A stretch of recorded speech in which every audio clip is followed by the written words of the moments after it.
السلام علیکم. کیسے ہیں آپ سب لوگ؟ دعا ہے اور امید ہے کہ سب خیر خیریت سے ہوں گے. جیسا کہ آپ سب کو معلوم ہے کہ کچھ دن پہلے میڈیا پر مولانا طارق جمیل سے متعلق ایک تنازع چل رہا تھا. یہ تنازع شروع ہوا جب وزیر اعظم ٹیلی تھون کر رہے تھے اور غریبوں کے لیے پیسہ اکٹھا کر رہے تھے. اسی مقصد کے لیے انہوں نے چند نامور صحافیوں کو بلایا تھا.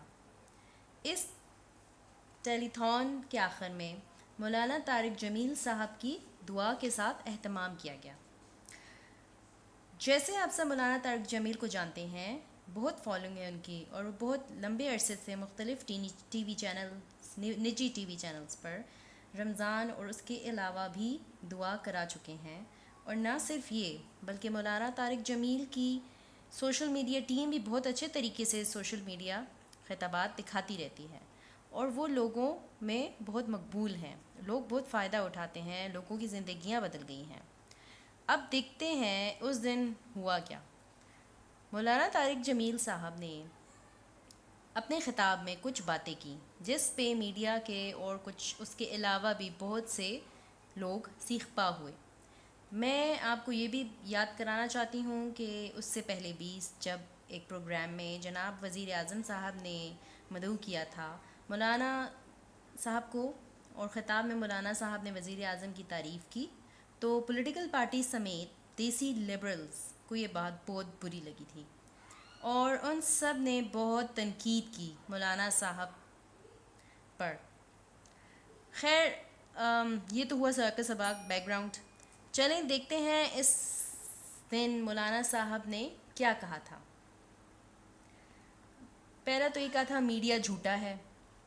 پہلا الزام یا پہلا جو بات بری لگی لوگوں کو، تو پوری دنیا کی میڈیا نے مسلمانوں کو ایک سازش کے تحت دہشت گرد بنایا، اور پھر افغانستان، بوسنیا اور اسی طرح سے کشمیر، کتنے ہی ممالک ہیں جن پہ مغربی فوجیں چڑھ دوڑیں، اور اب تک جو ہوا وہ سب کے سامنے ہے. مزید ڈیٹیلز میں جانے کی ضرورت ہی نہیں ہے. تو کیا میڈیا نے سچ بولا یا جھوٹ؟ یہ فیصلہ تو کوئی بھی عقل بوجھ والا، سمجھ والا کر سکتا ہے. پاکستانی میڈیا میں زیادہ تر لوگ پولیٹیکل بائسڈ ہیں اور کچھ بھی ہو اس پارٹی کو سپورٹ کرتے ہیں، اور وہ یقیناً جھوٹ بولتے ہیں، اور نہ صرف بولتے بلکہ اس پر پوری طرح سے اترتے بھی ہیں. کیا ہماری پولیس، وکلاء، بیوروکریٹ کے بارے میں یہ جملہ زبان زد عام نہیں ہے کہ یہ سارے ہی کرپٹ ہیں؟ لوگ اس لیے ایسے بولتے ہیں کہ لوگوں اور عام عوام کا یہ پرسیپشن، یہ تاثر بن گیا ہے کہ میڈیا جھوٹا ہے. اچھا، تو اس بات کو میں نے یہ عیاں کر دیا کہ آپ کے سامنے ہے کہ ہاں میڈیا جھوٹا ہے. آپ خود دیکھ لیں کہ کیا ہے حالات. دوسری بات، مولانا صاحب نے بے حیائی کی بات کی. انہوں نے کہا کہ قوم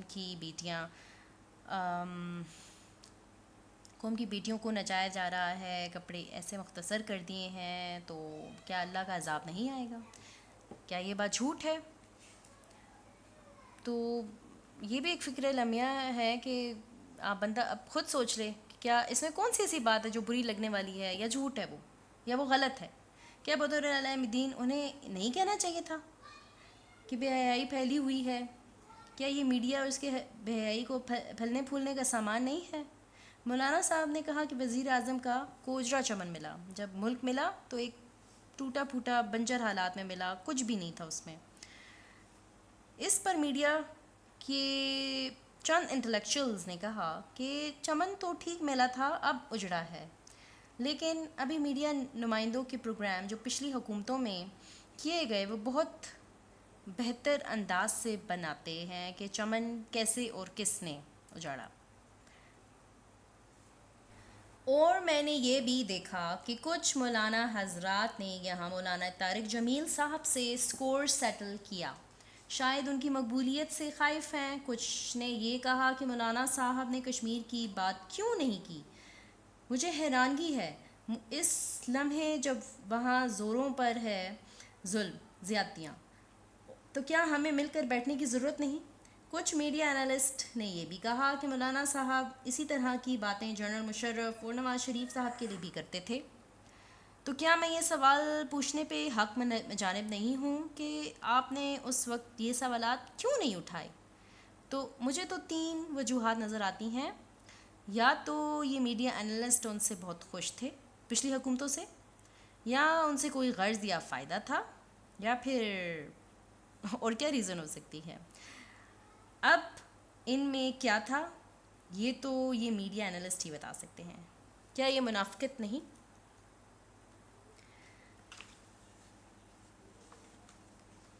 اس پورے واقعے کو اگر سمرائز کیا جائے تو مولانا صاحب کی باتیں حرف بہ حرف ٹھیک تھیں، لیکن انہوں نے دل آزاری کا کہہ کر معافی بھی مانگ لی، جو کہ ہمارے پیغمبر حضرت محمد صلی اللہ علیہ وآلہ وسلم کی سنت ہے کہ کسی کی دل آزاری نہ کرو. لیکن بغض ہے جو کہ ختم ہی نہیں ہوتا. وہ میڈیا کے انٹلیکچوئلز اب بھی سکور سیٹل کر رہے ہیں. تو کہانی مختصر یہ کہ انہوں نے معافی مانگ لی اور اپنی جان چھڑا لی، کیونکہ یہ میڈیا ایک ایسی دلدل ہے جس میں اگر آپ گھستے جاؤ کوئی پھر باہر نکلنے کا راستہ نہیں ہے.